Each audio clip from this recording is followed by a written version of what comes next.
Salut les gars, aujourd'hui nous allons unboxer un Savage Flux de Tonton GF.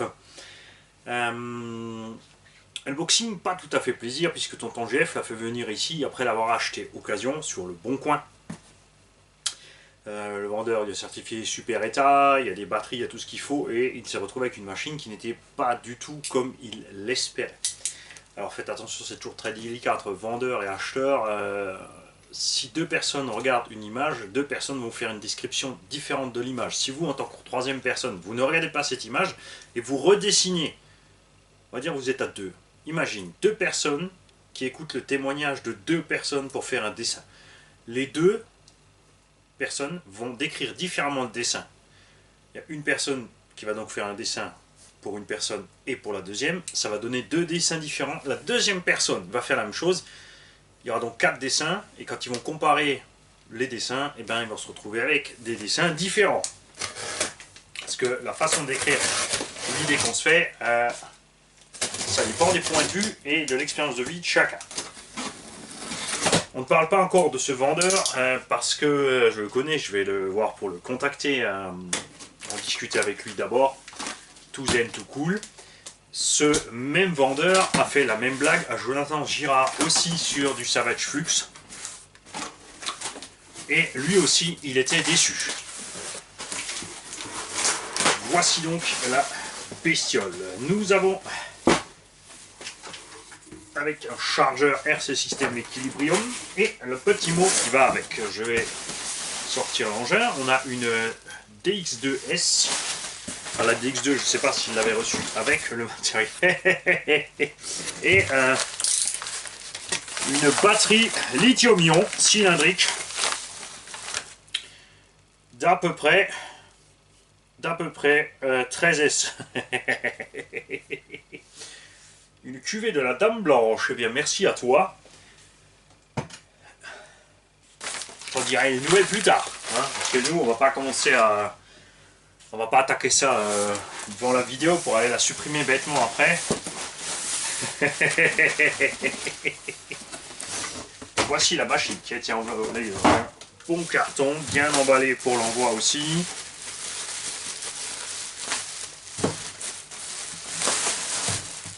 Une machine qui a déjà été nettoyée.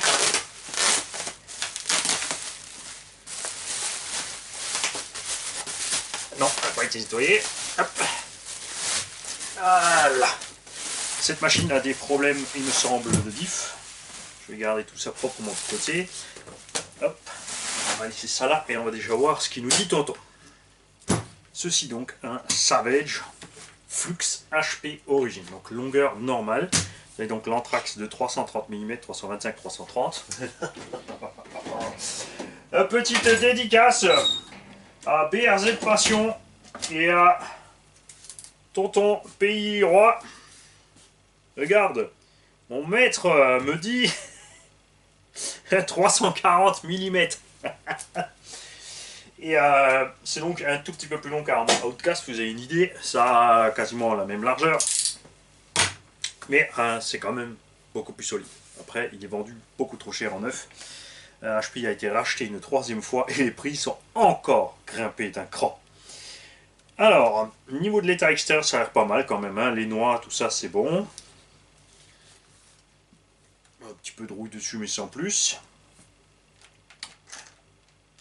Cardos centraux et noix centrales ont, par contre, je pense, ça c'était les noix d'un thermique. On a un petit cerveau e-tech dessus.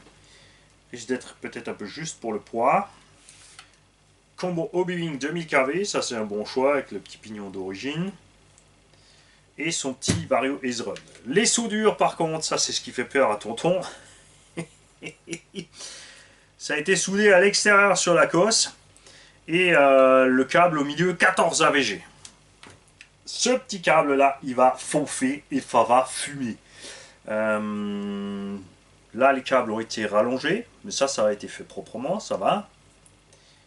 Le reste, ça m'a l'air pas mal du tout. Au niveau des réglages, on est bien aussi. C'est dommage, manque le deuxième petit ressort ici pour le double étagement.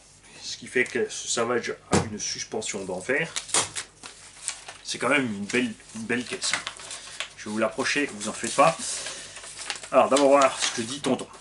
Bonjour Manise et bonjour à tous ceux qui regardent cette vidéo. Salut de sa part. Je m'appelle Guillaume, j'ai 22 ans et j'habite dans le centre à côté de Bourges. Et malheureusement, je me suis fait avoir. Et oui, j'ai acheté une bouse sur le bon coin à tu sais qui. Ah. La bouse est un Savage Flux TMT qui m'a toujours fait rêver et ayant un peu d'argent, c'est sur ce Savage que j'ai décidé de me faire plaisir. Que fut ma surprise lorsque j'ai reçu la bête où tout devait être en bon état. Deux lipos soi-disant en bon état, toutes gonflées comme un gâteau au yaourt. Voilà le danger. La télécommande, une Spectrum dans un état moyen.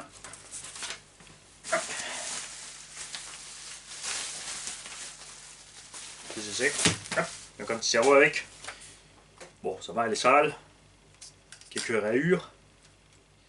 Des traces de frottement, mais ça c'est fatal. Ça c'est le problème quand de ces vieilles Spectrum qui étaient grises. Dès que tu les poses, en fait, tu rayes tout. Après, sinon, au niveau fonction, ça a l'air ok. Au premier roulage, ça commence par un rachat d'un palonnier. Encore, ça va. Oui, le palonnier plastique, c'est clair que ça tient pas là-dessus. Il faut tout de suite passer sur l'alu. Le cerveau a fini par lâcher. Ah, d'accord, tu as changé le cerveau. Il y avait un E-Tech, donc 5645 MG. Il faut voir ce que ça vaut au niveau puissance. Branchements C5 du variateur sont soudés comme un cochon. Ça, c'est clair. Ce qui l'embête, c'est qu'il n'était pas au courant. Parce que s'il avait été au courant, évidemment, je veux dire, la radio fonctionne, c'est l'essentiel. Là où il est déçu, c'est d'avoir pensé recevoir un engin comme neuf qui n'était pas comme neuf. Ça, je peux comprendre. Mais on va voir la suite. Il y a un problème de direction. Je tourne plus d'un côté que de l'autre. Même en touchant au trim, j'ai essayé de réaligner mon palonnier. Ça, on va le faire, c'est pas un problème. Pas mal de visseries mal serrées, les roulements de roues n'ont pas l'air très frais non plus. J'ai roulé seulement dans mon jardin qui ne fait pas un terrain de foot et je n'ai pas de champ de bosse et j'ai l'impression que plus je roule, plus je découvre de nouveaux problèmes. Le positif, ce sont les pneus ProLite Bijo 3.8 du genre Tech 5 série 40.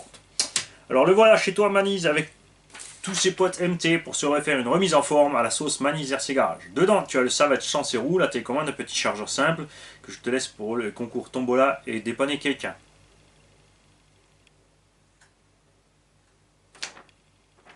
Ça, c'est super sympa. Merci. Je relis deux fois parce que, comme il manquait une virgule, j'ai eu un doute sur ce que tu me mets dedans. Un petit chargeur simple pour la concours Tombola. Parce que sinon, si je lis à ma façon, c'est tu me laisses le Savage, la télécommande et le chargeur pour la Tombola. L'ancien cerveau que je te laisse si tu arrives à le sauver. Et surtout, une bouteille bien de chez moi du Reuil. En espérant que tu apprécies le vin, je te remercie encore de ta réponse et te remercie de bien vouloir me venir en aide. Alors, les roulements ont été changés. Dedans, il y a des roulements d'une autre sorte qui ont les bagues extérieures jaunes. Donc, quelque chose a déjà été fait à ce niveau-là. Donc, je pense que ça doit aller. Après, il faut se méfier. On a vite des jeux de fonctionnement autres. Ah, il y a une petite goupille qui est partie. Derrière, on l'a. Donc, on va checker ça.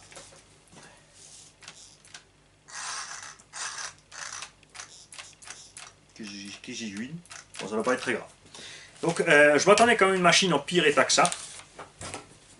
Là, par les soudures, ça a l'air d'aller. On fera évidemment un essai de la chose, voir ce qui se passe. Il y a déjà une direction alu dessus. Bon, la visserie il a pris un peu de rouille, ça c'est pas non plus méchant. Et on va voir aussi si ce cerveau est assez balèze pour faire fonctionner cette machine. Là déjà, effectivement, donc oui, là, la corne de cerveau est... Ah, je vois pourquoi. Alors, ton problème de ta direction, c'est que tu as une biellette de direction qui n'est pas réglable. Tu as donc une distance fixe qui est trop courte. Le palonnier, donc pour réussir à ce que la direction soit en face, ici, est complètement vers l'avant déjà. Tu vois à l'intérieur là. Et c'est ce qui te pose problème. Sur ce modèle, le palonnier doit être droit. Et regarde où sont les roues si le palonnier est droit. Donc là, c'est clair qu'il faut qu'on change cette biellette. Une astuce très simple pour beaucoup d'entre vous qui ne le savent pas. Vous prenez tout simplement deux rotules de suspension. Vous prenez une vis, si c'est des rotules de suspension qui ont un filetage M3, vous prenez M3, si c'est M4, vous prenez M4. Vous mettez une vis dedans, assez longue, et vous coupez la tête de la vis, et vous vissez la rotule de l'autre côté. Et hop, tu as une biellette réglable. C'est pas à pas inversé, mais au moins tu peux quand même déjà régler, et te dépatouiller de là, c'est pas un problème. On va refaire ces soudures, enfin on va déjà faire un essai de la chose, on va refaire les soudures comme il faut. Et ce qui énerve le plus, en fait, tonton, c'est pas vraiment seulement l'état, parce que je comprends, comme dit, qu'il a été déçu parce qu'il s'attendait à mieux. Le vendeur, lui, pense qu'il a fait du bon boulot, donc c'est normal aussi, comme j'ai dit, c'est une différence de point de vue, euh, qu'il soit content de son truc. Mais le tout maintenant, c'est que les deux arrivent à communiquer et Tonton a essayé d'appeler le vendeur et le vendeur ne répond plus. Ça c'est un peu dommage. Je peux comprendre quand tu es vendeur, que quand tu as un acheteur qui est pas content et qui te dit que t'es pas content, ça t'emmerde un peu. Mais il n'y a qu'en discutant que tu arrives à t'entendre, hein, ça c'est sûr. Et sinon, ça ne marche pas. Ou au moins, tu décroches ton téléphone, tu dis clairement, écoute, voilà, je suis pas à la redoute, je reprends pas, moi je pense avoir fait du bon boulot, je reste sur ma position, mais au moins les choses sont claires et les deux parties savent où ils en sont. On va donc l'essayer, voir si tout fonctionne. On va faire le nécessaire pour ta direction. Je vais checker par contre la puissance de ton cerveau parce que tu as pris le même que ce qui était dedans. Non, tu as pris mieux. 7940 TH, high voltage. Donc déjà tu as pris un cerveau 7.4 et ton Vario par contre lui ne sort que 5 volts. Donc ça ne sert à rien. Tu n'exploites pas la puissance du cerveau. On verra la force qu'il a si c'est suffisant pour un Savage. Et on te fera une petite bielle réglable, les soudures, tout ça après l'essai. Enfin, quoi que dans la bielle, je vais la faire tout de suite avant l'essai. Parce que rouler avec un engin qui tourne mal, c'est sûr, c'est vite ennuyeux aussi. Après, ce qu'il faut savoir, c'est MT en base courte qui n'a pas de diff centrale. Tu lèves donc facilement de l'avant et tu as vite beaucoup du mal à rouler. Donc, je ne sais pas si vraiment tu peux te faire plaisir dans ton jardin comme tu veux. Parce que c'est pas super maniable. À basse vitesse, ça va, mais dès que tu accélères un peu, ça ne va plus. Donc, on va s'en occuper. On vous tiendra tous au jus et on va aussi évidemment filmer l'essai parce que je crois si j'avais une ou deux vidéos de Savage mais je sais pas si on en a pleinement profité. En plus là c'est un origine qui n'a pas de diff centrale donc c'est vrai qu'on pourra aussi montrer la différence.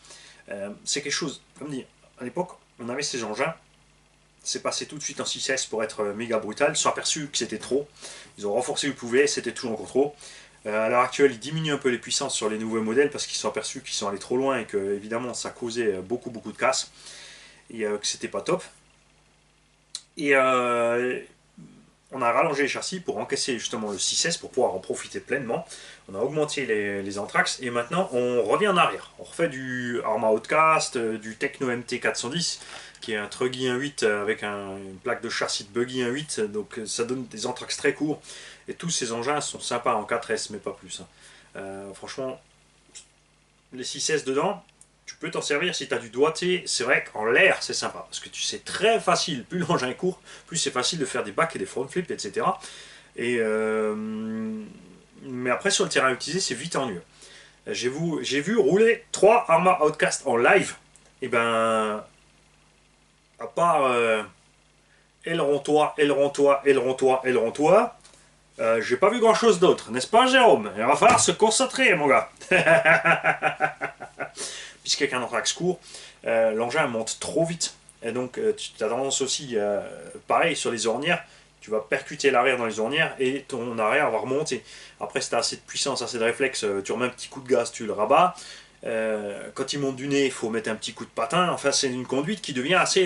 Tu vois, tu es en train de jouer avec tes gaz, tu es à moitié, plus ou moins, et tu essaies de garder l'assiette au sol avec un Anthrax aussi court, sans diff. Avec un diff, ça va un peu mieux. À l'inverse, après, vous l'avez vu, ceux qui ont des Arma Outcast, surtout avec les pneus à crampons, tu es tout le temps roue arrière, roue arrière, roue arrière, et tu fumes ton diff central, et tu fumes ton diff central, et tu fumes ton diff central. Donc soit tu réduis la puissance, soit tu réduis le pignon, soit tu réduis les KV pour exploiter ta pleine puissance, comme je l'ai fait dans le petit Obao MT 1.5 là-bas, il y a 8S mais 1400 kV. Je ne vais pas plus vite que n'importe quel 6S. Par contre, vous l'avez vu, sur l'ovale, je suis resté pied dedans pendant 20 minutes. Dans la forêt, on va s'en sortir à plus de 30 minutes d'autonomie et tu gères tes gaz, t'en fais ce que tu veux. Et moi je suis content. Je suis content parce que comme je disais, je sais qui est le vendeur et ça me paraissait louche qu'il le laisse quand même dans un état dégueu. Et ça va. On a 2-3 trucs à ajuster. Problème de communication est le plus gros problème. Vis pas serrée ou qu'il en manque quelques-unes, ça on va y pallier, c'est pas un problème, il en manque déjà une là en bas. On a encore certaines vis crucies au milieu des vis Allen. Ça aussi c'est normal. Les premiers Savage arrivaient avec de la visserie crucie avec un filetage à bois. donc auto-taradeur. Les suivants sont arrivés avec des 6 pans, avec des filtrages métriques. Ce qui aurait été plus sympa, ce sont des 6 pans et des pas de vis auto-taradeur, comme le fait Kyosho dans le Scorpion XXL. Là, il y a un peu mix des deux. Bon, c'est pas très grave. Mais ouais, on va jeter un œil et on va te dire où ça en est. Ça, c'est sûr. Ça, effectivement, si tu ne le savais pas à l'arrivée, ça fait peur. Surtout que, regarde, voilà, regarde. Hop, regarde ce qui se passe. Regarde, hop, c'est fini, t'es en panne. C'est Mimi Serrara, c'est la même merde.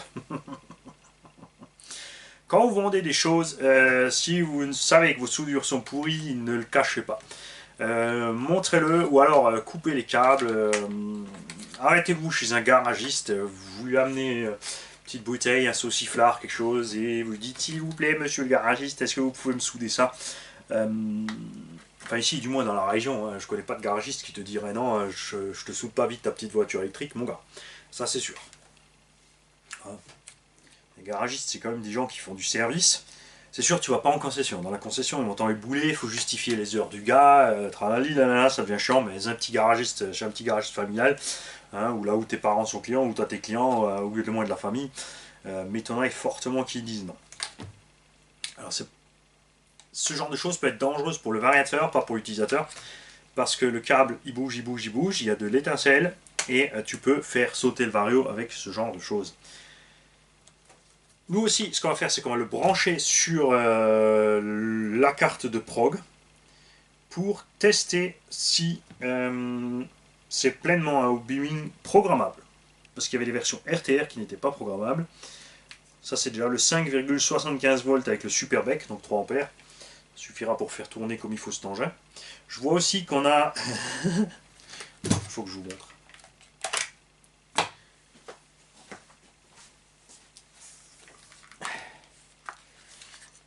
On a un capuchon de cerveau qui était laissé dessus pour fermer le trou ici. Il n'y a pas besoin, parce que sur le Savage Flux que tu reçois, il n'y a rien non plus. Il y a quand même à nouveau un trou. Et là, par contre, c'est toi, tonton, je pense, quand tu as fermé la boîte, tu as coincé le câble du Vario. Le câble qui a partout des petits coins dedans. De toute évidence, ça fonctionne quand même encore, donc nous, on montrera ça différemment. Effectivement, il y a des vis qui ont été tellement serrées qui sont passées à travers. Des petites choses comme ça. C'est pas très grave. Mais si tu dis que le véhicule est en super méga excellent état, assure-toi que ce soit aussi le cas. Sinon, tu dis voilà, il est dans l'état, il fonctionne, il y aura des trucs à contrôler. C'est beaucoup plus simple, plus clair, ça évite ce genre de malentendu. Et je te confirme qu'il a changé le kit de roulement complet, il y a même celle de la roulette qui a été changée. Donc je pense pas que au niveau des roulements, il y ait un souci. Au niveau de la direction, des chapes, tout ça, le jeu, c'est absolument normal. Tu l'as déjà neuf, sorti du carton. Salut les gars, bonne journée. Et donc, dédramatisons. C'est pas si grave, on est là. Je dis ça et quand je vais mettre gaz, j'ai un diff qui va sortir.